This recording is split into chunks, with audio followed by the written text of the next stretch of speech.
नमस्कार दोस्तों, मैं अर्जुन आपका स्वागत करता हूँ एस टी वाई अर्जुन के यूट्यूब चैनल में। तो दोस्तों, आज की हमारी क्लास है वैदिक सभ्यता के बारे में, जो है आज की हमारी दूसरी क्लास है। तो दोस्तों, वीडियो को अंत तक जरूर देखना ताकि सभी क्वेश्चन जो है आपको आसानी से याद हो जाएं। साथ ही दोस्तों, अगर आप हमारे चैनल पर पहली बार आएँ तो हमारे चैनल को भी सब्सक्राइब कर लीजिएगा। साथ ही बेल आइकन को प्रेस कर लीजिएगा ताकि हमारे आने वाले वीडियो का नोटिफिकेशन जो है आप तक पहुँचता रहे। तो चलिए दोस्तों, वीडियो को स्टार्ट करते हैं। यानी आज की क्लास में जो हम किसके बारे में जानेंगे, तो वैदिक सभ्यता की जो है दूसरी क्लास है हमारी। तो यहाँ पर हेडिंग डाल लेते हैं पहले।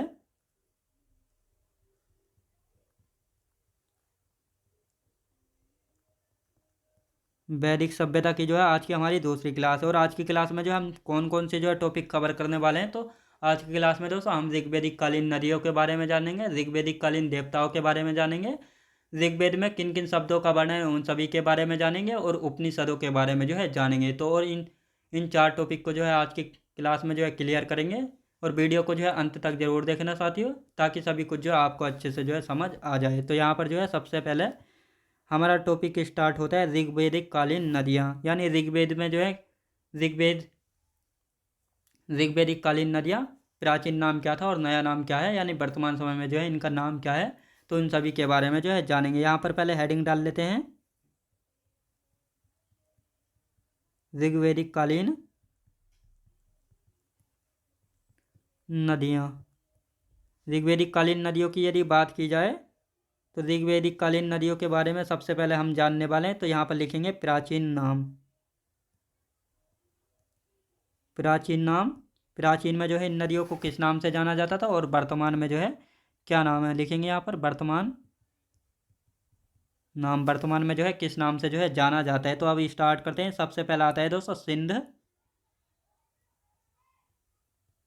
हिरण्य या हिरव। इस नाम से जो है किस नदी को जाना जाता था प्राचीन काल में, तो इस नाम से जाना जाता था सिंधु नदी को। याद रखेंगे दोस्तों, यानी सिंध, हिरण्य और हिरव नाम से जो है प्राचीन काल में सिंधु नदी को जो है जाना जाता था। इसके बाद आता है दोस्तों परुष्णी। याद रखें दोस्तों, परुष्णी के नाम से जो है किस नदी को जाना जाता था, परुष्णी के नाम से जो है रावी नदी को जो है जाना जाता था। याद रखें दोस्तों, प्राचीन काल में जो है परुष्णी के नाम से रावी नदी को जो है जाना जाता था। इसके बाद आता है दोस्तों बीतास्ता। कौन सा? बीतास्ता। बीतास्ता के नाम से जो है किस नदी को जाना जाता था, झेलम को जाना जाता था। याद रखें दोस्तों, झेलम नदी जो है इसको प्राचीन काल में किस नाम से जाना जाता था, बीतास्ता के नाम से जो है जाना जाता था। अब आते हैं दोस्तों सदा नीरा। सदा नीरा की यदि बात की जाए तो किस नदी को जाना जाता था, सदा नीरा के नाम से गंडक को जाना जाता था। याद रखें दोस्तों, गंडक नदी को जो है प्राचीन काल में सदा नीरा के नाम से जो है जाना गया है। दुष्दत्ती के नाम से जो है किसको जाना गया है, दुष्दत्ती के नाम से जो है जाना गया है घग्गर नदी को। किसको दोस्तों? घग्गर नदी को जो है प्राचीन काल में दुष्दत्ती के नाम से जो है जाना गया था। किस नाम से? दुष्दत्ती के नाम से जो है जाना गया था। किरैमू के नाम से जो है किसको जाना गया है, किरैमू के नाम से जो है जाना गया है दोस्तों कुर्रम को। याद रखें दोस्तों, यानी जो कुर्रम नदी है इसको प्राचीन काल में किरैमू के नाम से जो है जाना गया था। इसके बाद आता है दोस्तों कुभा। यानी कुभा के नाम से जो है प्राचीन काल में किस नदी को जाना जाता था, काबुल नदी को जो है प्राचीन काल में कुभा के नाम से जो है जाना जाता था। इसके बाद आता है दोस्तों कौन सी नदी आती है दोस्तों, इसके बाद आती है सुबस्तु। सुबस्तु के नाम से जो है किस नदी को जाना जाता था, सुबस्तु के नाम से जाना जाता था दोस्तों किस नदी को जो है सुबस्तु के नाम से जाना जाता था, तो इसको जाना जाता था दोस्तों स्वात नदी को। याद रखें दोस्तों, स्वात नदी को जो है सुबस्तु के नाम से जाना जाता था। अब आती है दोस्तों अस्किनी। अस्किनी या अस्किनी, याद रखें दोस्तों, अस्किनी या अस्किनी दोनों एक ही नाम है। अस्किनी दोनों जो है एक ही नाम है। तो किसको जो है कहा जाता था, चिनाब नदी को जो है प्राचीन काल में अस्किनी के नाम से जो है जाना जाता था। इसके बाद आता है दोस्तों गोमत।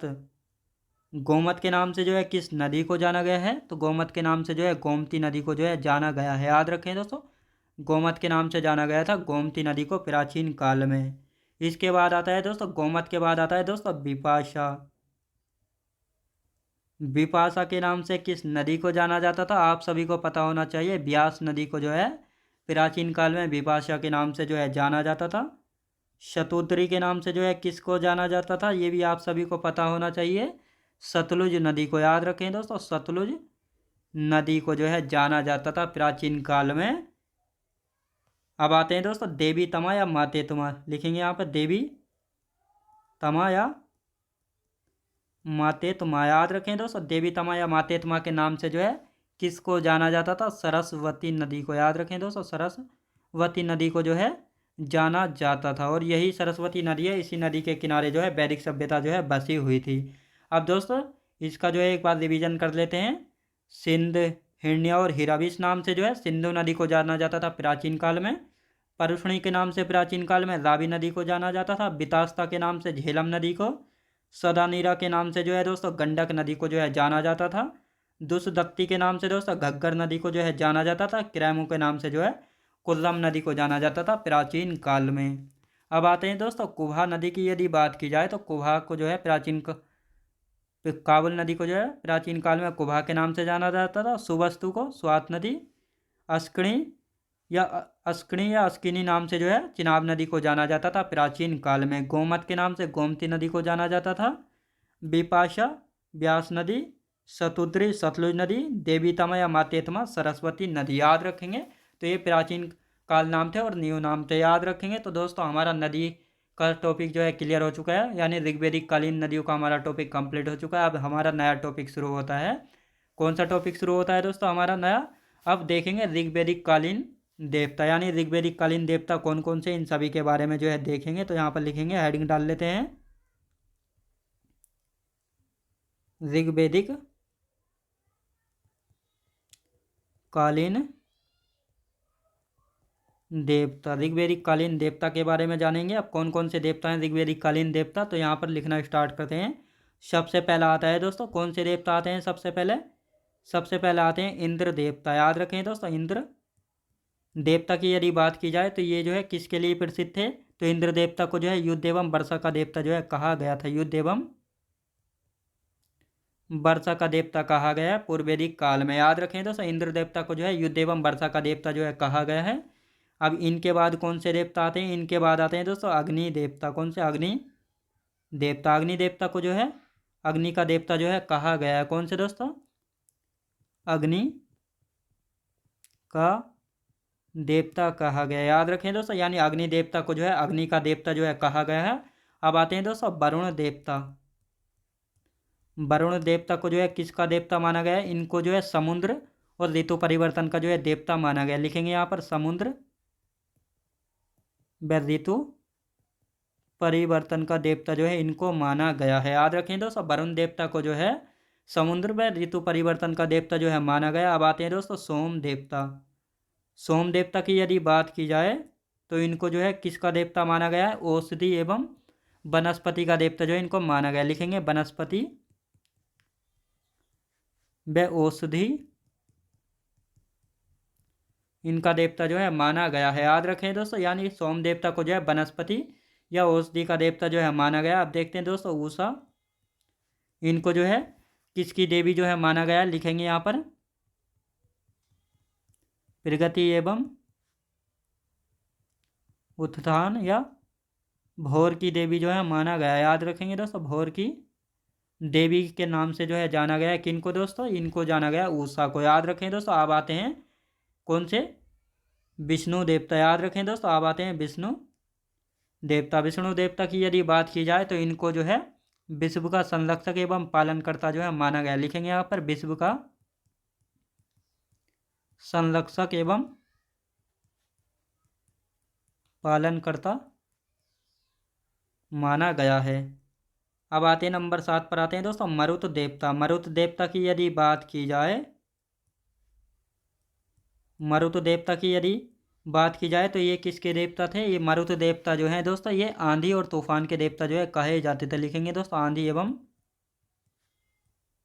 तूफान के देवता। याद रखें दोस्तों आंधी और तूफान के देवता कौन थे? मरुत देवता थे। याद रखें दोस्तों। अब इनका जो है एक बार रिवीजन करेंगे। यहाँ पर यदि बात की जाती है तो इंद्र देवता। याद रखें दोस्तों इंद्र देवता जो है युद्ध एवं वर्षा के देवता थे। अग्नि देवता जो है अग्नि का देवता जो है माना गया इनको। वरुण देवता की यदि बात की जाए तो समुद्र ऋतु परिवर्तन के देवता कहा गया है वरुण देवता को। सोम देवता की यदि बात की जाए तो वनस्पति और औषधि देवता किसको माना जाता है? सोम देवता को जो है माना जाता है। उषा को प्रगति एवं उत्थान या भोर की देवी जो है कहा जाता है। विष्णु देवता को दोस्तों विश्व का संरक्षक एवं पालनकर्ता माना जाता है। और मरुत को जो है मरुत देवता को आंधी एवं तूफान का देवता जो है कहा जाता है। याद रखेंगे। तो दोस्तों ये थे ऋग्वेदिक कालीन देवता। अब आते हैं दोस्तों ऋग्वेद में किन शब्दों का वर्णन जो है कितनी बार जो है किया गया, इन सभी के बारे में जो है जानेंगे। तो यहाँ पर जो है न्यू हेडिंग जो है डाल लेते हैं, लिखेंगे यहाँ पर ऋग्वेद में शब्दों का वर्णन। अब यहाँ पर देखेंगे दोस्तों आर्य शब्द का जो है ऋग्वेद में कितनी बार वर्णन किया गया है। तो यहाँ से जो है क्वेश्चन बनते हैं, इसलिए जो मैं इनको जो है करा रहा हूँ। तो यहाँ पर लिखेंगे आर्य की यदि बात की जाए तो इनका वर्णन जो है 36 बार किया गया है। याद रखें दोस्तों आर्य का वर्णन जो है ऋग्वेद में 36 बार मिला है। इनके बाद जो है इंद्र देवता, याद रखें दोस्तों इंद्र देवता की यदि बात की जाए तो इनका वर्णन कितनी बार है, 250 बार जो है इनका वर्णन मिला है। इसके बाद आते हैं दोस्तों अग्नि देवता।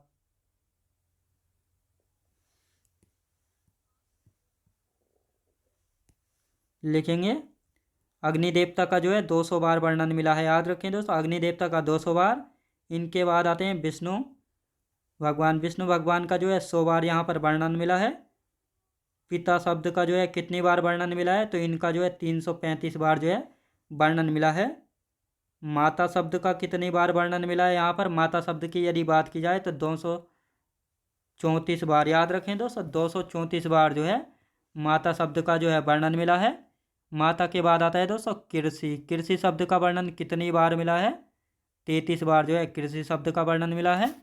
इसके बाद दोस्तों सभा शब्द की यदि बात की जाए तो 8 बार जो है ऋग्वेद में इसका वर्णन मिला है।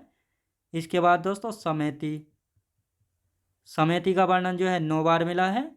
इनके बाद दोस्तों सोम देवता का वर्णन जो है कितनी बार मिला है, 144 बार जो है सोम देवता का वर्णन मिला है। सोम देवता के बाद भगवान शिव का वर्णन जो है क्या बार, 3 बार जो है मिला है।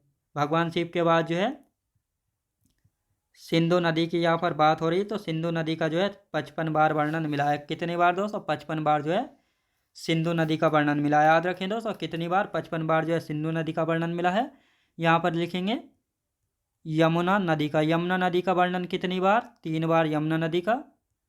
गंगा नदी का वर्णन की यदि बात की जाए तो गंगा नदी का केवल 1 बार यहाँ पर वर्णन मिला है। सरस्वती नदी का यदि वर्णन की बात की जाए तो सरस्वती नदी का जो है 50 बार वर्णन मिला है। याद रखेंगे सरस्वती नदी का कितनी बार, 50 बार वर्णन मिला है। सरस्वती नदी के बाद दोस्तों लास्ट, मैंने पिछली क्लास में बताया था आर्यों के पंचजन में जो है लास्ट जो है सबसे बड़ी इकाई थी, तो इसका जो है 10 बार वर्णन मिला है। कितनी बार, 10 बार वर्णन मिला है। इसके बाद दोस्तों ग्राम जो है दोस्तों दूसरे नंबर की इकाई थी आर्यों के पंचजन में, इसका जो है 13 बार वर्णन मिला है। फिर आता है दोस्तों ब्राह्मण का जो है कितनी बार वर्णन मिला है, 15 बार। याद रखें दोस्तों ब्राह्मण का 15 बार। ब्राह्मण के बाद आता है दोस्तों जन, जो कि आर्यों के 5 जन में से जो है सबसे महत्वपूर्ण इकाई होती थी, जो कि बहुत सारे बीच मिलकर जो एक जन का निर्माण करते थे और जिसका प्रमुख हुआ करता था राजा या राजन। तो इसका जो है 275 बार वर्णन जो है मिला है। कितनी बार, 275 बार। अब आते हैं दोस्तों विदत की यदि बात की जाए तो 122 बार जो है इसका वर्णन मिला है। याद रखें दोस्तों, यानी इन सभी शब्दों का वर्णन जो है इतनी बार जो है यहाँ पर मिला है ऋग्वेद में। यहाँ से जो है कई बार क्वेश्चन बनाए, तो इसलिए जो है मैंने आपको इतने सारे जो है कराए हैं। विदत का अर्थ होता है दोस्तों कबीले का राजा, तो इसका जो है 122 बार जो है वर्णन मिलता है। तो इसका एक बार रिविजन करेंगे। यदि आर्य शब्द की बात की जाए तो 36 बार यहाँ पर वर्णन मिला है। इंद्र शब्द की बात की जाए तो 250 बार इसका वर्णन मिला है। अग्नि देवता का 200 बार वर्णन मिला है। विष्णु देवता का 100 बार। पिता का 335 बार। माता की यदि बात की जाए 234 बार जो है वर्णन किया गया माता शब्द का। कृषि शब्द का 33 बार वर्णन मिला है। सभा शब्द का 8 बार वर्णन मिला है। समेति का 9 बार वर्णन मिला है। सोम देवता का 144 बार। भगवान शिव का 3 बार। सिंधु नदी का 55 बार। यमुना नदी की यदि बात हो रही तो 3 बार इसका वर्णन मिला है। गंगा नदी का केवल 1 बार वर्णन जो है मिला है। सरस्वती नदी का दोस्तों यहाँ पर 55 नहीं 50 होगा, यानी 50 बार जो है वर्णन मिला है सरस्वती नदी का। कितनी बार दोस्तों, 50 बार वर्णन जो है मिला है सरस्वती नदी का। राष्ट्र शब्द का 10 बार वर्णन मिला है, ग्राम शब्द का 13 बार, ब्राह्मण शब्द का 15 बार, जन शब्द का 275 बार और विदत का जो है 122 बार जो है वर्णन मिला है ऋग्वेद में। याद रखें दोस्तों, इन सभी शब्दों का जो है इतने बार जो है वर्णन मिला है, ये जो है अभी मैंने आपको बताया है। तो दोस्तों ये था हमारा ऋग्वेद में शब्दों का वर्णन। अब हमारा नया टॉपिक शुरू होता है उपनिषद। उपनिषदों के बारे में जानते हैं। यदि उपनिषदों की बात की जाए तो उपनिषद होता क्या है, यानी सबसे पहले इसके अर्थ के बारे में जानेंगे। यानी गुरु के समीप बैठकर शिक्षा ग्रहण करना ही जो है दोस्तों उपनिषद जो है कहलाता है। और कुल उपनिषदों की यदि संख्या की बात की जाए तो 108 उपनिषद हैं, जिनमें से 4 उपनिषद तो ऐसे हैं जो केवल गद्य में हैं, 2 उपनिषद ऐसे हैं जो कि गद्य एवं पद्य में दोनों में हैं, जो कि चंपू काव्य का उदाहरण जो है कहलाते हैं। और 102 उपनिषद ऐसे हैं जो कि केवल पद में हैं। याद रखेंगे। तो इन सभी के बारे में जानेंगे, सबसे पुराना कौन सा है, सबसे नया, सबसे बड़ा, इन सभी उपनिषदों के बारे में जो है जानेंगे। तो यहाँ पर जो है हेडिंग डाल लेते हैं, उपनिषद लिखेंगे यहाँ पर। उपनिषद की यदि बात की जाए तो उपनिषद का अर्थ क्या होता है, इसको जो है सबसे पहले लिखेंगे यहाँ पर। उपनिषद के अर्थ की यदि बात की जाए तो इसका अर्थ है गुरु के समीप बैठकर शिक्षा ग्रहण करना। लिखेंगे गुरु के समीप बैठकर शिक्षा प्राप्त करना। याद रखें दोस्तों, ये अर्थ है उपनिषद का, यानी गुरु के समीप बैठकर शिक्षा प्राप्त करना। ये किसका अर्थ है, तो ये उपनिषद का अर्थ है। कुल संख्या की यदि बात की जाए, यानी कुल उपनिषदों की संख्या कितनी है, कुल संख्या की यदि बात की जाए तो 108 उपनिषद है। कितने दोस्तों, 108 उपनिषद हैं। अब यहाँ पर बात की जाए तो 4 उपनिषद ऐसे लिखेंगे यहाँ पर, 4 उपनिषद, 4 उपनिषद गद्य में है। याद रखें दोस्तों, 4 उपनिषद जो है गद्य में है, और जिनमें से 2 उपनिषद गद्य व पद्य दोनों में है। याद रखें दोस्तों, दोनों में हैं। और ये जो है चंपू काव्य का उदाहरण है। याद रखें दोस्तों, चंपू काव्य का उदाहरण है। यानी जब कोई भी छंद या उपनिषद जो है गद्य एवं पद्य दोनों में लिखा जाता है तो उसको जो है दोस्तों चंपू काव्य का उदाहरण जो है कहा जाता है। याद रखें दोस्तों, चंपू काव्य का उदाहरण जो है कहा जाता है। और बाकी जो 102 बचे, बाकी जो 102 उपनिषद हैं ये सिर्फ पद्य में है। याद रखें दोस्तों, ये सिर्फ पद्य में है, बाकी 102 उपनिषद। याद रखें दोस्तों। अब ये 4 उपनिषद कौन कौन से हैं जो केवल गद्य में है, तो इनका भी जो है नाम लिखेंगे यहाँ पर। 4 उपनिषद गद्य में कौन कौन से हैं, तो इनको लिखेंगे। सबसे पहला आता है दोस्तों कठोपनिषद।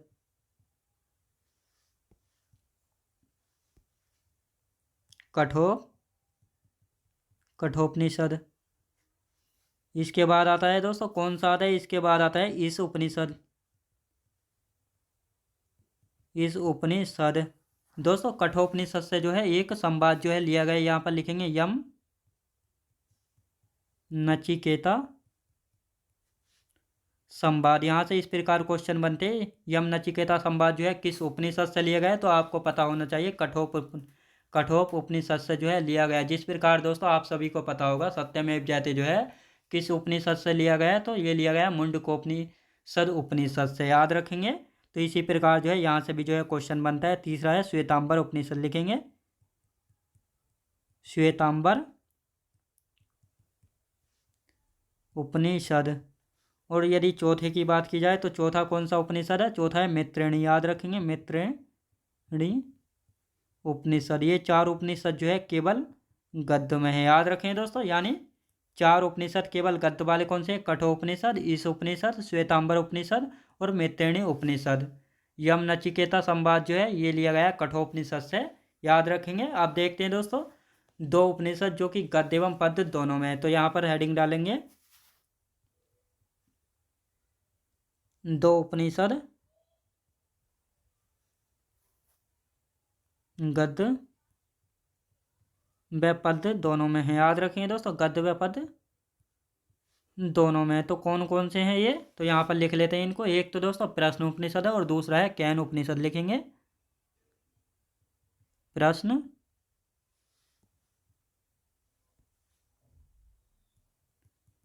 उपनिषद।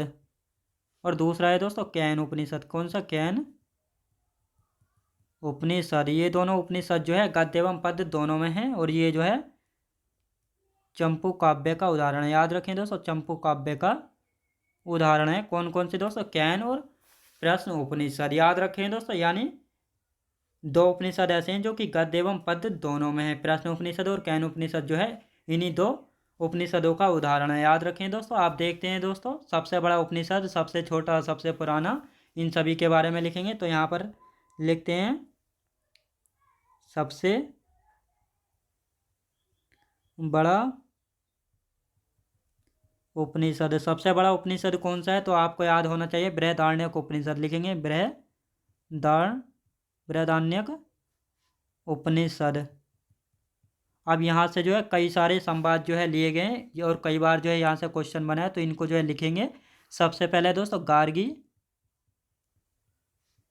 व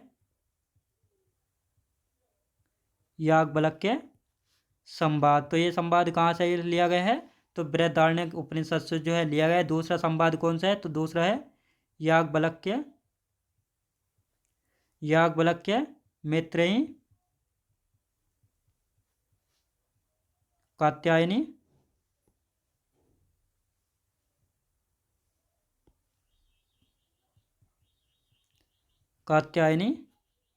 संवाद। और तीसरा संवाद कौन सा है दोस्तों? तीसरा संवाद है तमसो म ज्योतिर्गम्य। तमसो म ज्योतिर्गम्य। तीनों संवाद जो है कहाँ से लिए गए हैं? तो इनका जो है यानी बृहदारण्यक उपनिषद जो है सबसे बड़ा उपनिषद है। यहाँ से गार्गी और याज्ञवल्क्य संवाद, याज्ञवल्क्य मैत्रेयी और कात्यायनी संवाद, ये और तमसोमा ज्योतिर्गम्य, ये तीनों संवाद जो है कहाँ से लिए गए हैं? तो ये तीनों संवाद जो है बृहदारण्यक उपनिषद से लिए गए हैं, जो कि सबसे बड़ा उपनिषद है। आप देखते हैं दोस्तों सबसे छोटा उपनिषद कौन सा है? तो यहाँ पर लिखेंगे सबसे छोटा उपनिषद की यदि बात की जाए तो सबसे छोटा उपनिषद है मांडूक्य उपनिषद। लिखेंगे दोस्तों मांडूक्य उपनिषद जो है सबसे छोटा उपनिषद है। और सबसे पुराने की यदि बात की जाए, लिखेंगे दोस्तों सबसे पुराना उपनिषद की यदि बात की जाए सबसे पुराने की, तो सबसे पुराना आपको पता होना चाहिए छांदोग्य उपनिषद जो है सबसे पुराना उपनिषद है। अब यहाँ पर लिखेंगे दोस्तों मुंडकोपनिषद